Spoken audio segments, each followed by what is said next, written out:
Welcome back.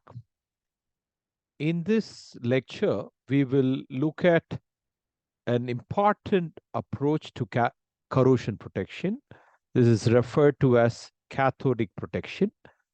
We will look at this topic in a fairly descriptive, qualitative manner without looking at fundamental aspects of current distribution and so on. A lot of work has been done for a quantitative description of this approach because it is of significant technological importance, but we will not look at it from the sense of quantitative modeling, but we will present qualitative ideas behind cathodic protection. So some part of cathodic protection has been already presented. You have an intuition for that when you have looked at the Pourbaix diagram. So if you want to protect a metal against corrosion, you want to be in the immune region. Okay, so in this region, that is when you are at sufficiently cathodic potential, the metal will not get corroded. So the central principle of cathodic protection is this. You want to be in an immune region that is typically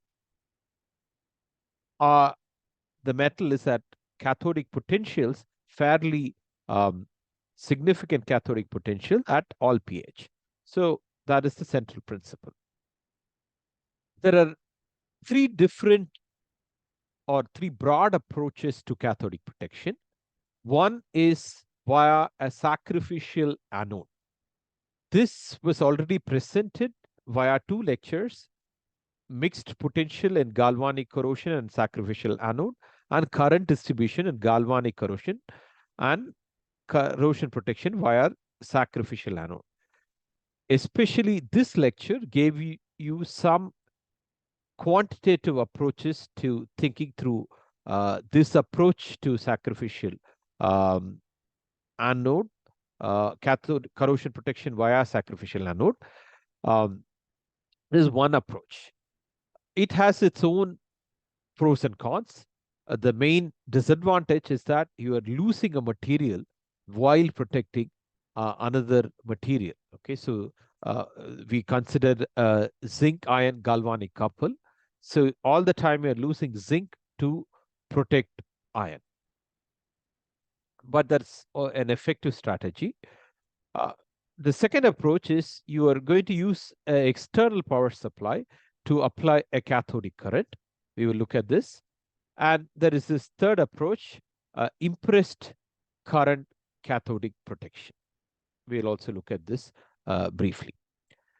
So let us use Evans diagram to understand cathodic protection. So in the absence of cathodic protection, what you have is that metal is getting corroded.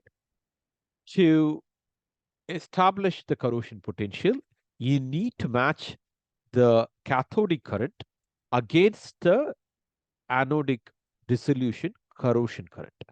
So that is at this potential, corrosion potential. Corresponding to that, you have corrosion current. What you want to do is that you want to decrease the corrosion current. That can be done via cathodic protection by moving the potential in the cathodic region. So you go from this potential to this potential by moving in the cathodic region.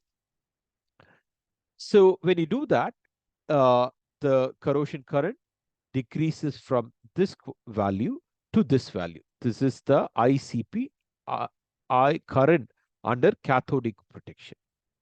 So if you go further, that is, if you go to a value, to a greater value in the cathodic direction, that is below the equilibrium potential for this metal, then you can completely suppress corrosion.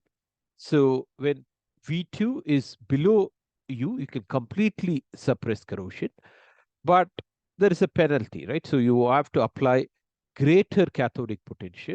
That is not that easy to apply. Even in this case, supposing you are at V1, okay, which is above V2 and below V corrosion, this value, there are certain disadvantages.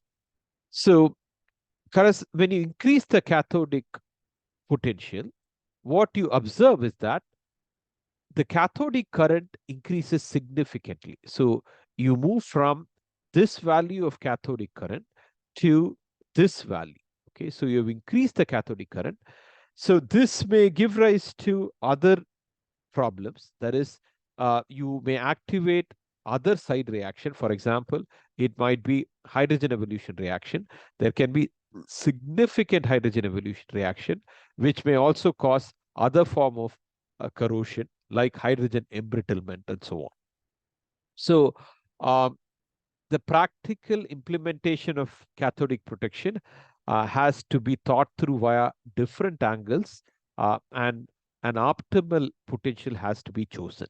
So this is an important approach. Therefore, a huge body of research literature exists for this topic. We are that um, these topics are beyond the scope of these brief lectures. Moving further, we are looking at the third approach to cathodic protection, which is impressed current cathodic protection. What is that we have? We have a structure that needs to be protected. What the structure is under is it is under a cathodic potential.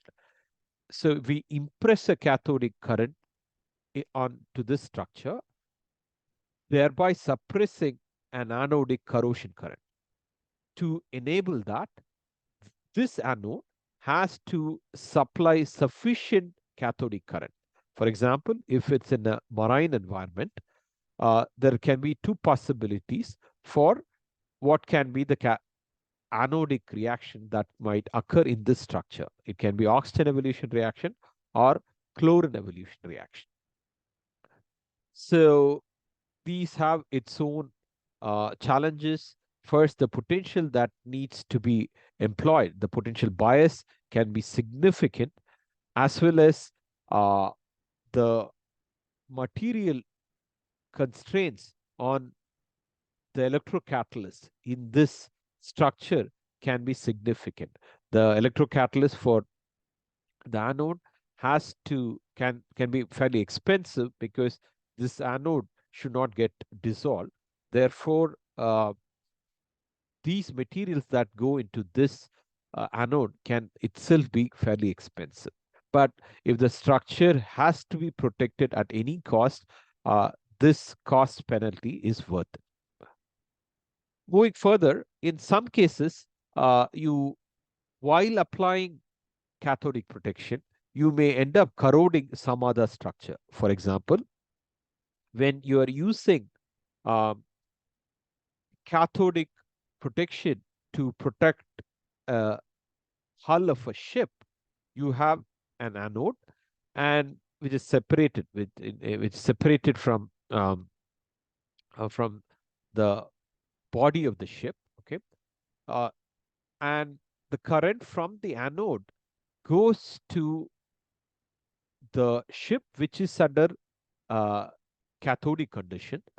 You want this entire structure, that is this anode, the ship, body of the ship, and these regions surrounding the ship to be insulated. Okay, if it is insulated, all the current that is emanating out of the anode goes into the body of the ship. This might not happen all the time because sometimes the ship is bound. Okay, it is docked in a structure. When it's docked in a structure, there can be current transfer from this anode to a nearby pier.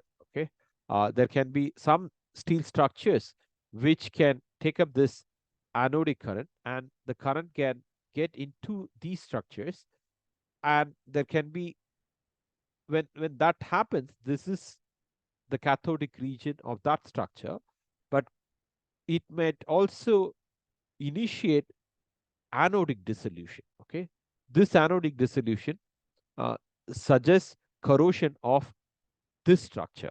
So while you are protecting the ship, you may be corroding structures adjacent to the ship. Okay, uh, so this will happen when a ship is docked. Okay, compared to this pathway, the ohmic resistance of this pathway is lesser, so the current will tend to go towards this structure instead of going in this direction. Okay, so while this is a cathodic current and this is an incoming cathodic current trajectory, this is an anodic dissolution of this structure. This has to be protected. So this concludes a brief introduction to this important approach to corrosion protection, cathodic protection. So in the next lecture, we will briefly touch upon certain extreme forms of corrosion, some forms of corrosion protection, and we'll have a closure on what we discussed in the series of lectures on corrosion that will be dealt with in the next lecture. Thank you.